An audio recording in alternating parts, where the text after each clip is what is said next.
This is EBN TV, transforming your world.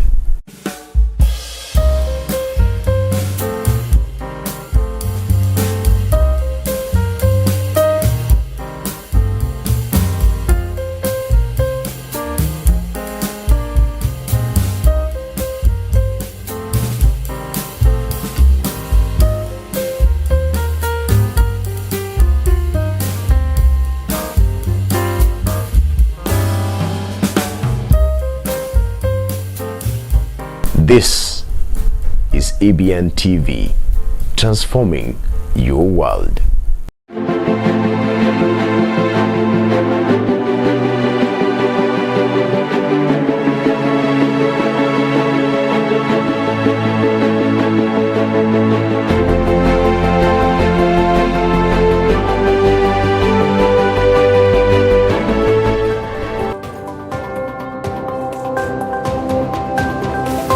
Welcome to EBN Prime Edition. My name is Consolata Chibalonza and here is what we have in store for you.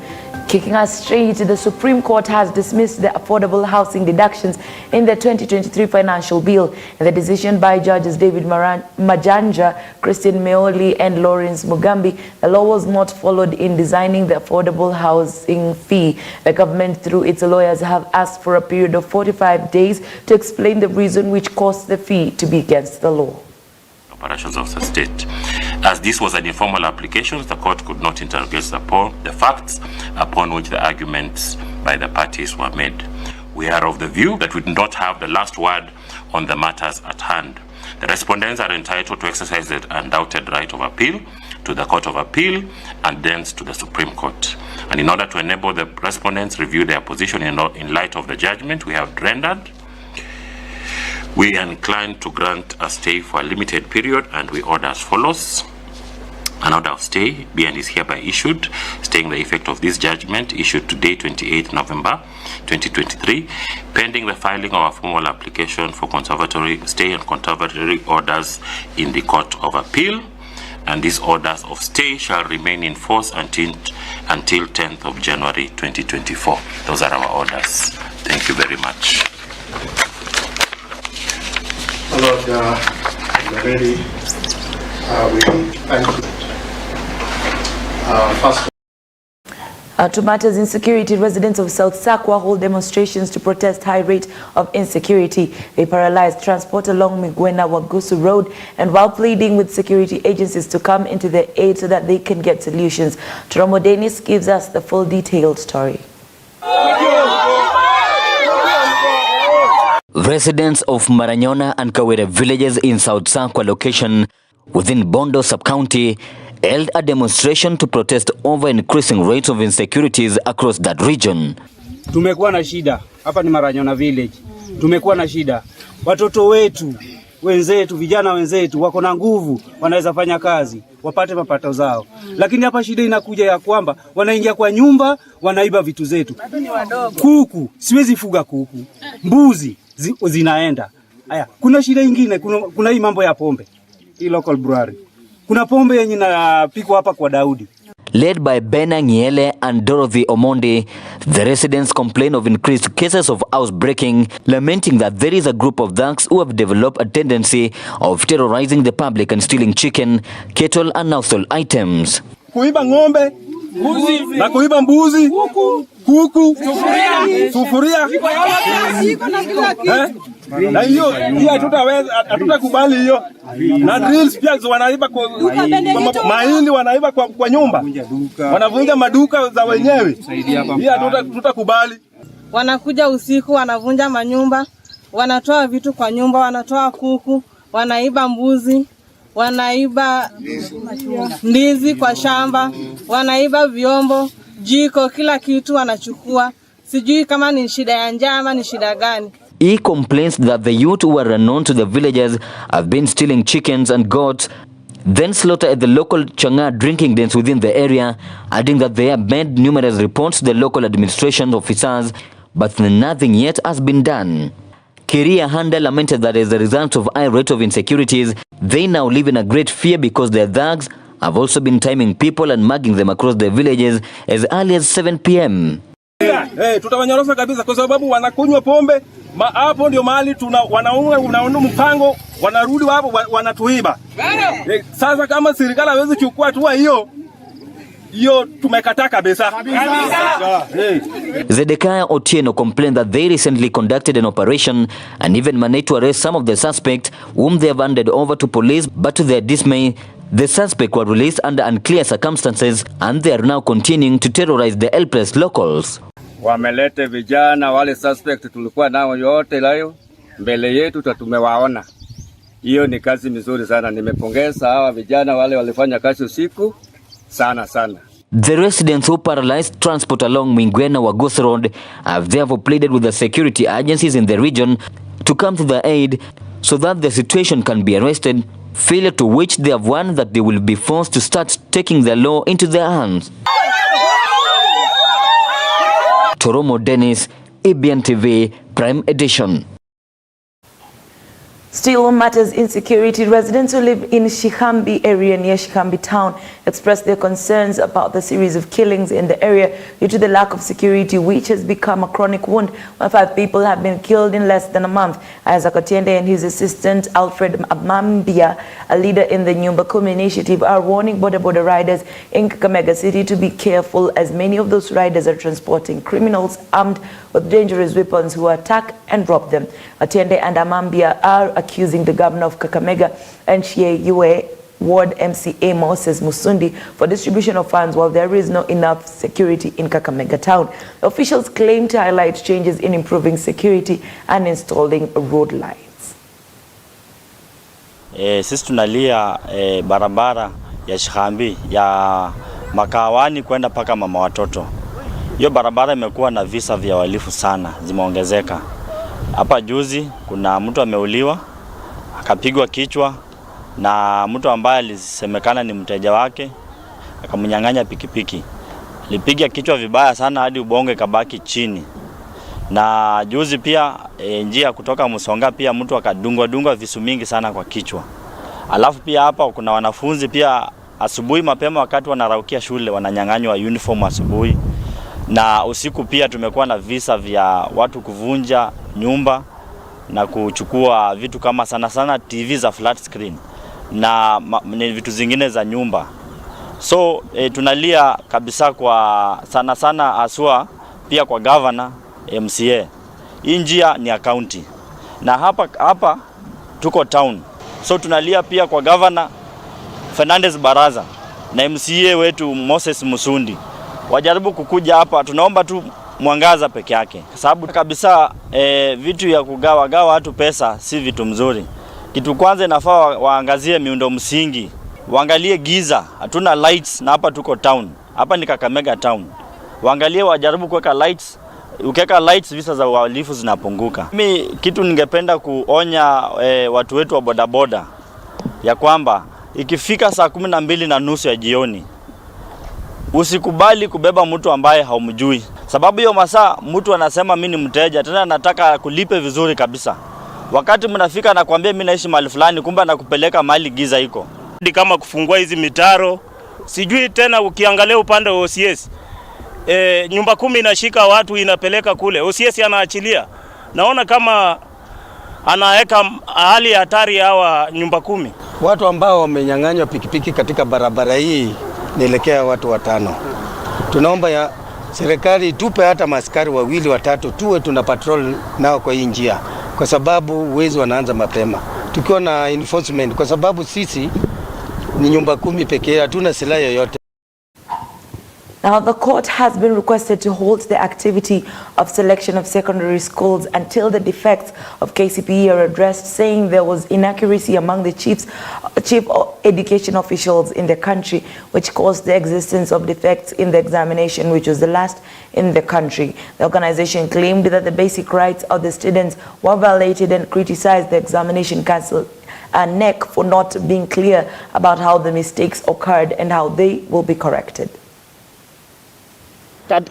Under certificate of urgency, na hayo mambo tutakuwa tunapeleka kotini ili tuweze kupewa order ya kusimamisha hayo maneno.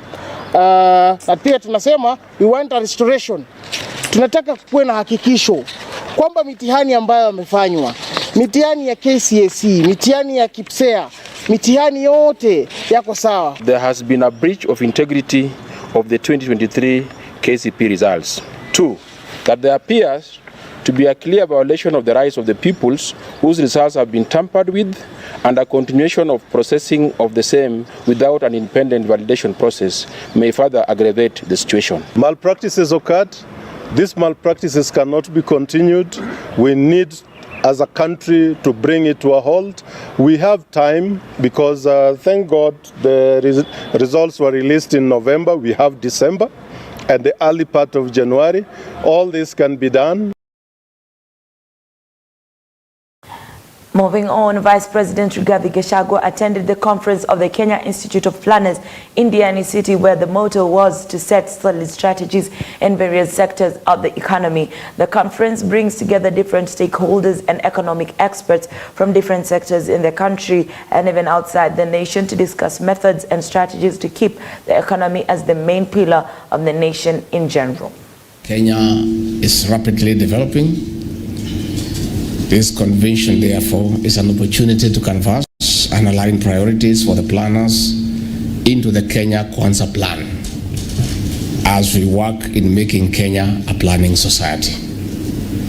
That is why the theme, integrating the blue, green and brown agendas, mainstreaming planning in all sectors for attainment of national socio-economic transformation, is very timely. I note that the theme is centered on urbanization and housing, land, natural resources and climate change, economy, trade and investment. Esteemed planners, the Ruto administration recognizes the crucial role of spatial planning in socio-economic development. Further, we are committed to providing policy direction in land administration and management, urban development and management, as well as affordable housing. Thus, our target of 250,000 housing units annually in 5 years. To sustainability, planners have to ensure the housing units are accompanied by proportional transport and infrastructure, as well as accessible social amenities. Through the Ministry of Lands and Physical Planning, we are working towards ensuring that land laws and regulations are regularly updated alongside mainstreaming spatial planning into development plans. This will fortify urban development and management. Esteemed planners, we recognize the importance of county governments in grassroots development. In this regard, we have supported counties in establishment and strengthening of urban institutions. As a result, the number of municipalities created in the last 5 years has increased to 59. There have also been substantial infrastructural investments in the municipalities as a result of conditional grants from the national government provided for improving quality of life in urban areas.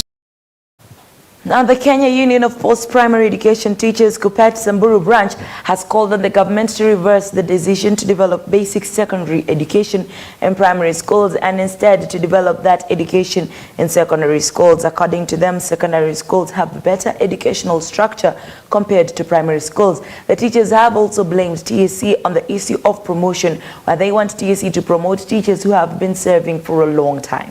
Hapo Samburu County ninajua mwalimu ambaye amekaa miaka 13 kwa job group moja peke yake. Mimi kabla sijakuwa katibu nilikaa kwa job group moja kwa miaka 11. Jamani, surely. Sasa hata kama ni pesa hatuna na tunaona watu wengine kwa county government, kwa national government, kila wakati unasikia mtu amekuwa promoted, amekuwa amepandishwa cheo. Kwa nini si mwalimu? Haswa katika kiwango kile cha juu, kile tunaita D5. Katika Samburu tunaweza tukawa na mwalimu mmoja tu peke yake.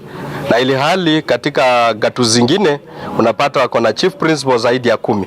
Kwa hivyo haya tunaomba na kurai TSC kwamba wakati promotion zina endelea hata Samburu iangaliwe kama kaunti zingine. Hii maneno ya internship ya sijui miaka 3.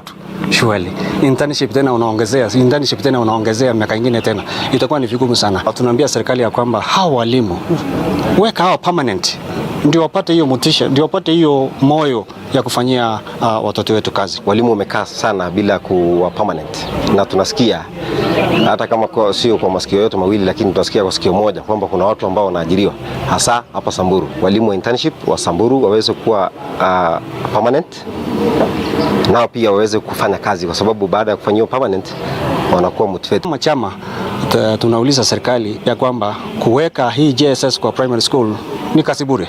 Afadhali wapeleke kwa secondary schools, kwa sababu hapo ndio kuna maabara, hapo ndio kuna laboratories ya kufanya kazi. Otherwise ni kazi bure wanafanya huko, na wanapoteza nguvu bure ya walimu ambaye hawajasomea ile kitu. Personally, I would advocate for the JSS to move to the secondary schools, because in the secondary schools we have facilities like the laboratories.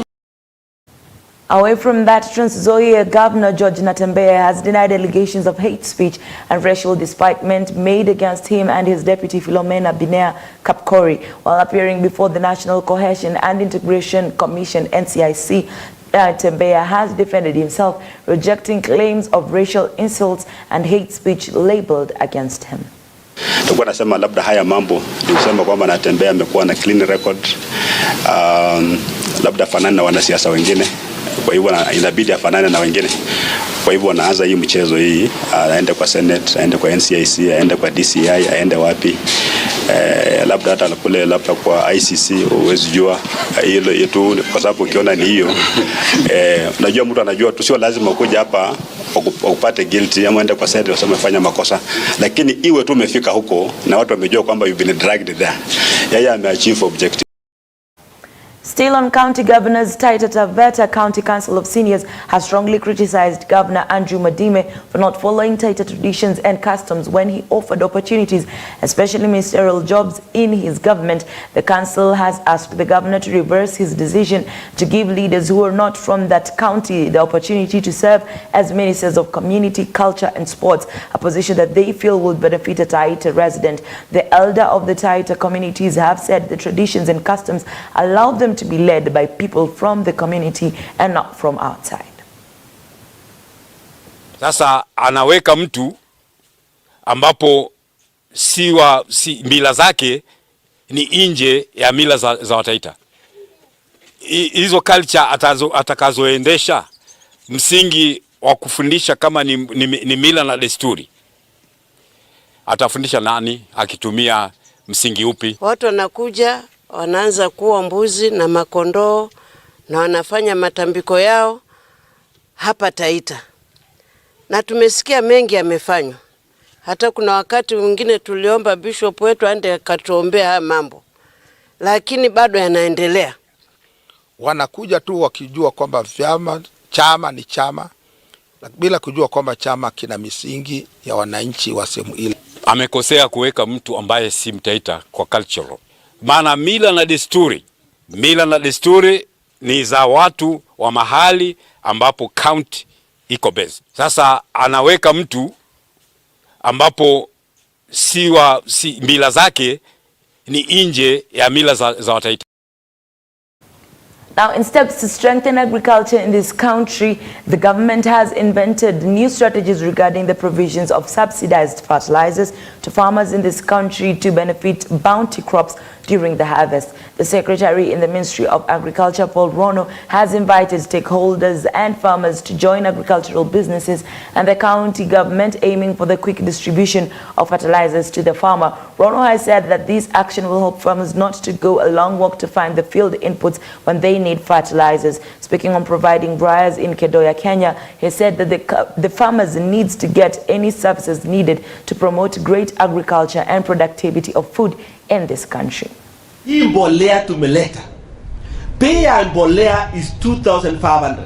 Na wakati huu lazima tushikane na watu inaitwa agro-dealers, Agrofed, ili tusaidiane pamoja, tusaidiane na county, tupeleke hii fertilizer karibu na mkulima. Tumesikia kuna wakulima ananunua fertilizer ikiwa many kilometers, anahangaika anapeleka so many kilometers mpaka hiyo bei ya fertilizer inakaa kama haikuwa subsidized. So wakati huu ya kwanza kwa huduma ya mkulima lazima tupeleke services next to mkulima. na tumesema na NCPP na county government, keti utuonyeshe ni wapi unataka tupeleke fertilizer, kwa sababu hatutaki mkulima aende kilometers mingi akutafuta fertilizer. Kwa hii maneno ya fertilizer, ningetaka kumwambia kila mkulima ujurijiste kwa kitu inaitwa e-voucher. Tuko na wakulima 6.3 million yenye iko kwa database.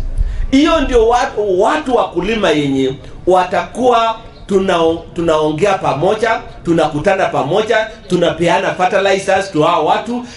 Kama ni maneno ya extension services, tunajua wewe mkulima huko.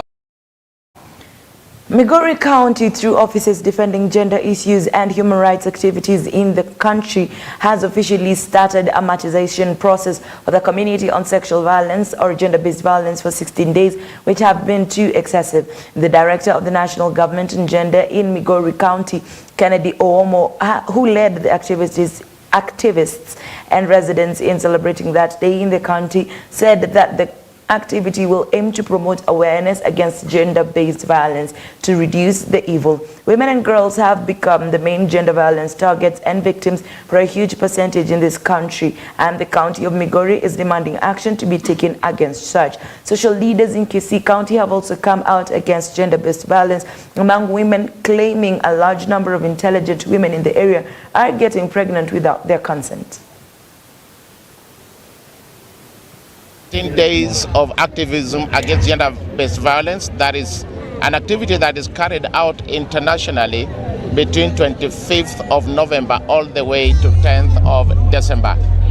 In between, there are critical days that we also mark together, being one of them the 3rd of December, the 1st of December, and the 10th of December being the International Day of Human Rights. The reason we are here today, or the reason we mark this day, is to advance and continue to bring across the message of gender-based violence, to reduce instances of gender-based violence and possibly take them down to zero. So this is the message that we are passing across, that we should all unite against violence, especially gender-based violence, violence against men and women, boys and girls across the county. So that is why we are here, to join the whole world during these 16 days of activism against gender-based violence. It is a day that mostly we want to make sure that the girls, the women, the boys, the men in our society live in peace. We are marking this day so that we tell our people that whoever is living in the society has equal opportunities, and therefore the girls and the women should be treated equally. Tumefungua 16 days za gender-based violence. Sometimes tukiattend church functions, unapata mama mwenye akili si timamu ako na mtoto mkononi. Ukiuliza huyu mtoto ametoka wapi, anasema akiona. Hata sisi tulikuwa tunashangaa sana, mimi ametoa wapi? Huyu mama yeye amebeba huyu mtoto, mtoto ako sawa, lakini hata jua vile analinda huyu mtoto. Ni ngumu pate mwanaume mwenye akili si timamu ana engage kwa mambo ya love, kwa sababu kuna wakati wa Disemba sisi kama region ya Kisii tunakeketa wasichana. Tukiwa hapa pia tunaambia kina mama hilo ni jambo limepitwa na wakati, watoto wetu wasikeketwe, kwa sababu wakati wanakeketwa wanaambiwa wewe sasa umekuwa mama, wewe ni mtu mzima. Wana engage in early sex. That's why tuko na a lot of. Now, the Police Reforms Working Group is now asking the President, William Ruto, to provide a complete report of the committee that highlighted reforms in the police department and that of prisons, claiming that issues of security officers violating fundamental rights were not considered. Speaking when they met in the offices of the KHRC Human Rights Commission, that is, the activists say the lack of those issues in the report is against the Constitution. They have also asked the government to set control strategies to deal with cases of corruption in the police department. Ultimately, we say that the report is progressive. It has correctly diagnosed several issues and made recommendations. But however, it has failed to appreciate and to engage on the problem of gross human rights violations. And it has not highlighted compliance with human rights standards, both international and national, as being essentially the problem that is facing the center of policing. Tuna propose kukuwe na kongamano la kitaifa ambayo itakuwa na washikandao wote ambao watazungumzia hii report na wazungumzia masuala yale mengine yote ambayo hii kikundi imekuwa inashughulika nao. Corruption and discipline affect all levels of service. As such, we recommend that the future vetting be intentional regarding the tools and considerations used, and should consider existing complaints against officers, disciplinary records, human rights records, and financial probity.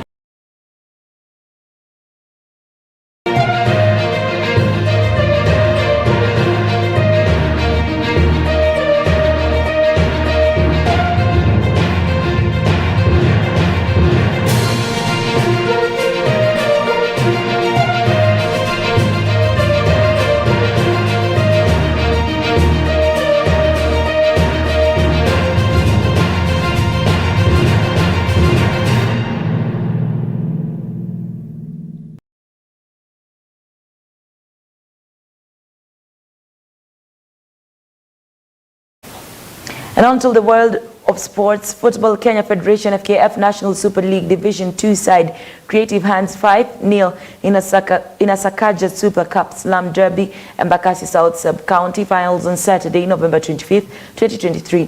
Walsi Momanyi, Caleb Abuga, Samuel Kigo, Jean Muhuma and Daniel Mutinda were on target for Creative Hands victory. In Embakasi West alone, first half goals scored by Joseph Tulo and Molema 1-0 win over UEFA D'Espanyol. In Makodara, Lucky Summer Sports edged out St. John's 1-0 courtesy of a lone 29th minute strike by Levi Odede. In Dagoretti South, BE13 piped Riruta aged 2-1 at Nairobi City Council grounds.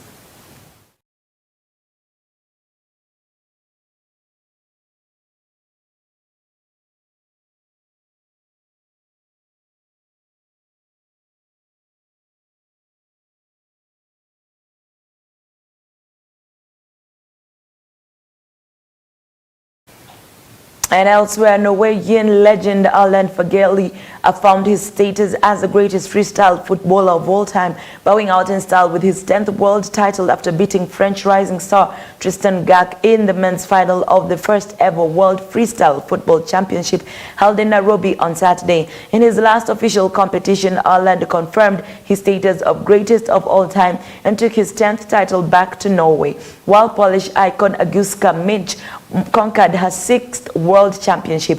The 2023 edition of the World Freestyle Football Championship, organized by the World Freestyle Football Association, together with the prestigious Kenyan agency Homeboys, was the first world final to take place under the new competitive structure of the Pulse series, with qualification events happening across all continents in the world.